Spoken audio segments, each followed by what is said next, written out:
ولقد جاءكم موسى بالبينات ثم اتخذتم العجل من بعده وأنتم ظالمون.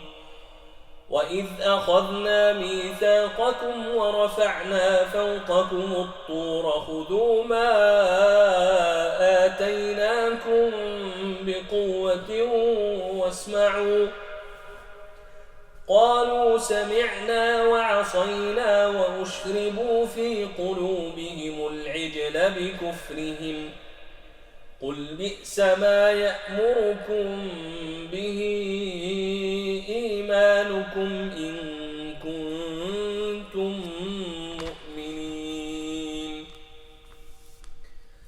قل إن كانت لكم الدار الآخرة عند الله خالصة من دون الناس فتمنوا الموت إن كنتم صادقين.